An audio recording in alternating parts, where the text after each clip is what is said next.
Hi students, welcome to simple maths. இன்னைக்கு நம்ம இந்த வீடியோவில் 9ஆம் வகுப்பு கணிதம் பயிற்சி 3.6ல் உள்ள முதல் கணக்கு பார்க்க போகிறோம். கணக்கில் என்ன கொடுத்துருக்காங்க அப்படின்னா, பின்வருவனவற்றை காரணிப்படுத்துக. ஏற்கனவே நம்ம இதுக்கு முன்னாடி போன பயிற்சி ஃபுல்லாகவே காரணிப்படுத்துக தான் பார்த்தோம். அதில் எப்படிப்பட்ட கணக்குகள் கொடுத்துருந்தாங்கன்னா, காமனாக வெளியில் எடுக்கிற மாதிரி இருந்தது, அல்லது ஃபார்முலா யூஸ் பண்ணி எடுக்கிற மாதிரி இருந்தது. ஓகேவா? இப்போ இதில் வந்து எப்படி கொடுத்துருக்காங்க அப்படின்னா, இருபடி சமன்பாடுகள் கொடுத்துருப்பாங்க. அதை நம்ம எப்படி காரணிப்படுத்தணும். காரணிப்படுத்துதல் அப்படின்னா, இங்கே வந்து கொடுத்துருக்கிற பல்லுறுப்புக்கோவையை பெருக்கலாக எழுதணும். ஓகேவா? ப்ராக்கெட்டில் இப்படி பெருக்கலாக எழுதணும். அதுதான் காரணிப்படுத்துறது. இப்போ இதை எப்படி கண்டுபிடிக்கலாம் அப்படின்னா, ஐ மெத்தட் யூஸ் பண்ண போகிறோம். ஏற்கனவே இந்த கணக்குகள் எல்லாமே 10th வரும். ஓகேவா? ஸோ இங்கேயே நீங்கள் நல்லா படிச்சுக்கிட்டீங்க அப்படின்னா 10th வந்து உங்களுக்கு ரொம்ப யூஸ்ஃபுல்லாக இருக்கும். ரொம்ப ஈஸியாக கண்டுபிடிச்சிடலாம். எப்படி கண்டுபிடிக்கலாங்கிறத பாருங்கள். இப்போ ஃபஸ்ட்டு ஐ மெத்தட் போட போகிறோம். இந்த சிம்பிள் போட்டுக்கலாம். ஓகேவா? இதில் நம்ம எப்படி கண்டுபிடிக்கணும்னா, ஃபஸ்ட்டு மேலே ஒரு நம்பர் எழுத போகிறோம். அது என்ன நம்பர்னா, இங்கே எக்ஸ் ஸ்கொயரின் கெழு என்ன இருக்குதோ, இப்போ இதில் 1 இருக்குதுன்னு அர்த்தம். இந்த எக்ஸ் ஸ்கொயரின் கெழுவையும் இங்கே இருக்கிற இந்த மாறிலி உறுப்பையும் பெருக்கணும். ஓகேவா? அடையாளத்தோடு சேர்த்து பெருக்கணும். ஒரு 24. ஸோ அந்த 24 நம்ம மேலே எழுதிடலாம். ஓகேவா? அடுத்தால எக்ஸோட கெழு என்ன இருக்குது, அதுவும் அடையாளத்தோடு எடுக்கணும். ப்ளஸ் 10ன்னு இருக்குது. ஓகேவா? இப்போ நம்ம கண்டுபிடிக்கிற போகிற நம்பர் 2 நம்பர் கண்டுபிடிக்க போகிறோம். அந்த 2 நம்பரை பெருக்குனா மேலே உள்ள நம்பர் கிடைக்கணும். அந்த 2 நம்பரை கூட்டுனா கீழே உள்ள நம்பர் கிடைக்கணும். ஓகேவா? இது எப்படி கண்டுபிடிக்கிங்கன்னு பாருங்கள். இப்போ 24 பகாகாரணி படுத்துங்க. 2 1 2 2 இரு 2 4. ஓகேவா? இப்போ 12 2 பெருக்குனா 24 வரும். ஆனால் 12 2 கூட்டுனா நமக்கு 10 வராது. அப்போ இதை மறுபடியும் என்ன செய்யணும், காரணிப்படுத்தணும். 2 6 2 12. ஓகேவா? இப்போ இந்த 2 பெருக்குனா என்ன வரும், 2 4. அப்போ இங்கே 4ம் 6ம் இருக்குது. 6 4 24. 4 6 கூட்டினா 10. ஓகேவா? அப்போ இந்த 2 நம்பர் எது அப்படின்னா 4ம் 6ம். ஸோ நம்ம எழுதிடலாம் 4 6. நீங்கள் 6 4ன்னு எழுதினாலும் கரெக்ட் தான். ஓகேவா? இப்போ இதை இங்கே அடுத்தால என்ன பண்ணணும்னா, கீழே பை போட்டுட்டு இங்கே எக்ஸின் கெழு என்ன இருக்குதோ அதை எழுதணும். 1. இங்கே எல்லாமே எதில் இருக்குது, எக்ஸில் இருக்குது. அப்போ அந்த எக்ஸை நம்ம எழுதணும். ஓகேவா? 1 எக்ஸுன்னு எழுதிடலாம். இப்போ இதை கொண்டு மேலே ப்ளஸ்னால் ப்ளஸ் பண்ணணும், மைனஸ்னால் மைனஸ் பண்ணணும். இப்போ இதை நம்ம எப்படி எழுதிடலாம், இதனுடைய காரணி ஈக்குவல் டு ஒரு எக்ஸ். அப்போ நம்ம எக்ஸுன்னு போட்டுக்கலாம். எக்ஸ் ப்ளஸ் 4 இன்று எக்ஸ் ப்ளஸ் 6. இவ்வளவு தான் முடிஞ்சது கணக்கு. ஓகேவா? அங்கே கொடுத்துருக்கிற இருபடி சமன்பாடை நம்ம காரணிப்படுத்தி எழுதியாச்சு. ஓகேவா? நெக்ஸ்ட் இதே இதில் என்ன கணக்குகள் கொடுத்துருக்காங்க. 2வது கணக்கு பாருங்கள். செகண்ட் சம் என்ன கொடுத்துருக்காங்க அப்படின்னா, Z square plus 4z minus 12ன்னு கொடுத்துருக்காங்க. ஓகேவா? ஸோ நம்ம ஐ மெத்தட் போடலாமா? இப்போ பாருங்கள், இசட் இதில் வந்து 1 இருக்கிறதா அர்த்தம். நம்ம மேலே ஐ மெத்தட் போடும்போது மேலே என்ன நம்பர் எழுதுவோம்னா, கார்னரில் உள்ள 2ஐயும் பெருக்குவோம். இங்கே உள்ளதையும் இங்கே உள்ளதையும். ஒரு இங்கே ப்ளஸ் இருக்குது, இங்கே மைனஸ் இருக்குது. அப்போ மைனஸ் வந்துடும். ஒரு 12 கூட்டுனா இந்த இசட்டினுடைய கெழு ப்ளஸ் 4. ஓகேவா? இப்போ இதில் பாருங்கள், பெருக்குனா 12 வரும், மைனஸ் 12 வரணும். கூட்டுனா 4 வரணும். இங்கே மேலே வந்து மைனஸ் வந்தாலே ஏதோ ஒரு நம்பருக்கு தான் நம்ம என்னது போடணும், மைனஸ் போடணும். ஏன்னா பெருக்கும்போது ஒரு நம்பருக்கு மைனஸ் இருந்தால் தான் நமக்கு ஆன்சரில் மைனஸ் கிடைக்கும். ஓகேவா? அப்போ எந்த நம்பர்னு பாருங்கள். 12 நம்ம காரணிப்படுத்தி பார்ப்போம். பகா காரணி 2. 6 2 12. இப்போ பாருங்கள், 6 2 12 கிடச்சிரும். 6லேருந்து 2 கழிச்சா 4ன்னு கிடச்சிரும். ஓகேவா? இந்த எந்த நம்பருக்கு மைனஸ் போடணும் அதுதான் முக்கியம். இப்போ நமக்கு வேறு அடையாளமாக இருந்தால் நம்ம என்ன செய்வோம், பெரிய எண்ணிலிருந்து சிறிய எண்ணை கழித்து பெரிய எண்ணுக்குள்ள அடையாளத்தை தான் இங்கே போடணும். ஸோ இங்கே வந்து நமக்கு ப்ளஸ் இருக்குது, ப்ளஸ் 4ன்னு இருக்குது. அப்போ பெரிய எண்ணுக்கு என்ன போடணும், ப்ளஸ் போடணும். அப்போ ப்ளஸ் இருக்கிற இடத்துல பெரிய எண்ணை எழுதுங்க, மைனஸ் இருக்கிற இடத்துல சின்ன எண். இப்போ இதை நீங்கள் செக் பண்ணி பார்த்துக்கலாம். ப்ளஸ்ஸும் மைனஸ் ஆயிரும். 6 2 12. கூட்டும் போது என்ன வரும், பெரிய எண்ணிலேருந்து சிறிய எண்ணை கழித்து பெரிய எண்ணுக்குள்ள அடையாளம் 4. ஓகேவா? அடுத்தால இதுலேயே பை போட்டு இங்கே என்ன இருக்குது, கெழு வந்து 1 எழுதிக்கலாம். இது வந்து இசட்டினுடைய வடிவத்தில் இருக்குது. அப்போ இசட்.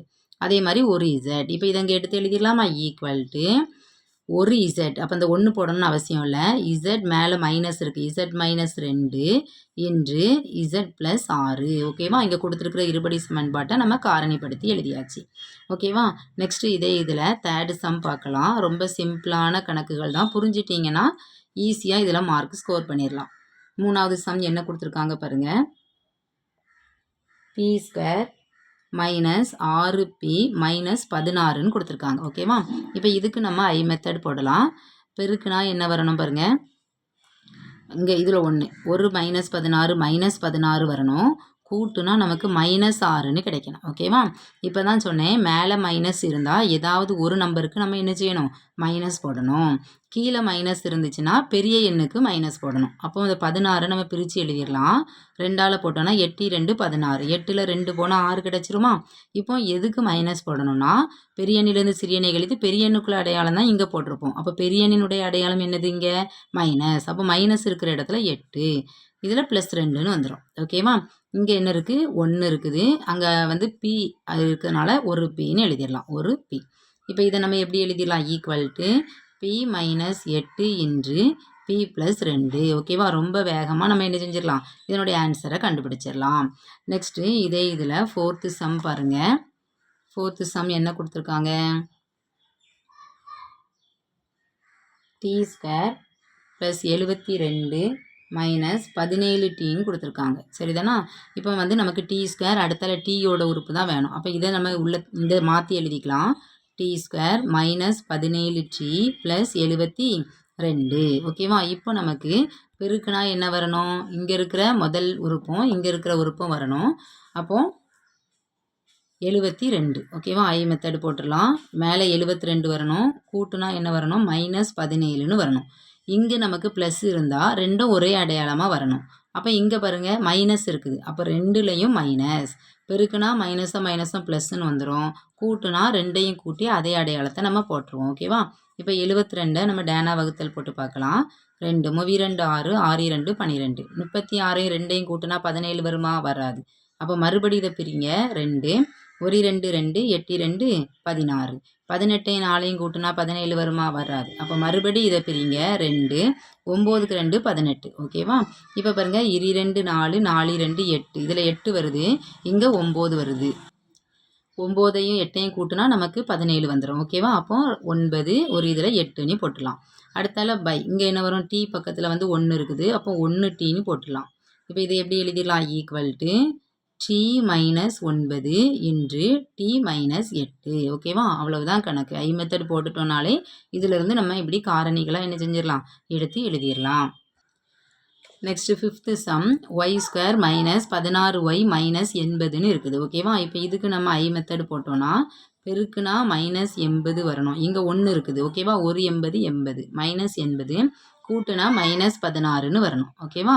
இப்போ மேலே மைனஸ் இருக்கிறதுனால இந்த ரெண்டில் ஏதாவது ஒரு நம்பருக்கு தான் என்னது வரணும்? மைனஸ்ன்னு வரணும். ஓகேவா? இப்போ நம்ம 80 பகா காரணிப்படுத்தலாம். 2 4 2 8 0. 42 கழிச்சா 16 வராது. ஸோ அடுத்தது எடுங்க. 2 4 0. இங்கே என்ன இருக்குது? 4. 20ல் 4 கழிச்சா நமக்கு என்ன வந்துடும்?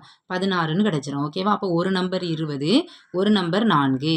இப்போ எதுக்கு மைனஸ் போடணும்னா இங்கே மைனஸ் இருந்தால் பெரிய நம்பருக்கு தான் மைனஸ். அப்போ மைனஸ் இருக்கிற இடத்துல பெரிய நம்பர் போட்டுடலாம். இங்கே சின்ன நம்பர் போட்டுடலாம். ஓகேவா? நெக்ஸ்ட்டு ஒய்யோட கெழுங்க என்ன கொடுத்துருக்காங்க? 1ன்னு கொடுத்துருக்காங்க. ஸோ 1. இங்கே வந்து ஒய் இருக்கிறதுனால நம்ம ஒரு ஒய்ன்னு எழுதிடலாம். ஓகேவா? இங்கேயும் ஒரு ஒய்ன்னு எழுதிடலாம். அப்போ இதை நம்ம எப்படி எழுதிடலான்னு பாருங்கள். ஒய் -20 கீழே உள்ள நம்பர் மேலே இருக்கிற அடையாளத்தோடு எடுத்துக்கிடணும். அடுத்தால ஒரு ஒய் -4. ஓகேவா? இதுதான் இதனுடைய காரணிப்படுத்துறது. ஓகேவா? நெக்ஸ்ட்டு இதில் லாஸ்ட்டு சம் a² +10a -600ன்னு இருக்குது. ஓகேவா? இப்போ இதை நம்ம ஐ மெத்தடு போட போகிறோம். பாருங்கள் பெருக்குனா -600ன்னு கிடைக்கணும். கூட்டுனா 10ன்னு கிடைக்கணும். ஓகேவா? இப்போ 600 எழுதிக்கலாம். 10ஆல் போடுவோம். 6 10 60 0. 60ஐயும் 10ஐயும் கழிச்சோன்னா நமக்கு 10ன்னு கிடைக்காது. ஓகேவா? இப்போ இங்கே மைனஸ் இருக்கிறதுனால ஏதாவது ஒரு நம்பருக்கு மைனஸ் போட்டுக்கிடுங்க. இங்கே ப்ளஸ் இருக்கிறதுனால பெரிய நம்பருக்கு ப்ளஸ் போடணும். சரிதானா? இப்போ இதை மறுபடி காரணிப்படுத்துவோம். 2 2 6 0. இங்கே பாருங்கள் 10 2 20. இங்கே 30. 30லேருந்து 20 போச்சுன்னா 10ன்னு கிடச்சிரும். ஓகேவா? இங்கே ப்ளஸ் இருக்கிறதுனால பெரிய நம்பருக்கு ப்ளஸ். அப்போ 30 இங்கே எழுதணும். சின்ன நம்பர் 20 இங்கே எழுதணும். இங்கே பாருங்கள் a²னுடைய கெழு 1. அப்போ ஒரு ஏன்ட்டு என்ன செஞ்சிடலாம்? எழுதிடலாம். இப்போ இதை நம்ம பெருக்கலாக எழுதுவோம். a -20 இன்று a +30. ஓகேவா? இவ்வளோதான். இதனுடைய காரணிகளை என்ன செஞ்சாச்சு? கண்டுபிடிச்சாச்சு. இப்போ ஒரு இருபடி சமன்பாடு கொடுத்துருந்தாங்கன்னா அதை நம்ம எப்படி ஐ மெத்தட் போட்டு கண்டுபிடிக்கிறதுன்னு பார்த்தோம். ரொம்ப சிம்பிளான கொஸ்டின் தான். இந்த கணக்கு உங்களுக்கு புரிஞ்சிருக்கும்னு நினைக்கிறேன். இதில் ஏதாவது டவுட் இருந்தது அப்படின்னா நீங்கள் இதை கமெண்ட்டில் கேட்கலாம். ஓகேவா? நெக்ஸ்ட் வீடியோவில் நெக்ஸ்ட் கணக்கு பார்க்கலாம். தேங்க்ஸ் ஃபார் வாட்சிங்.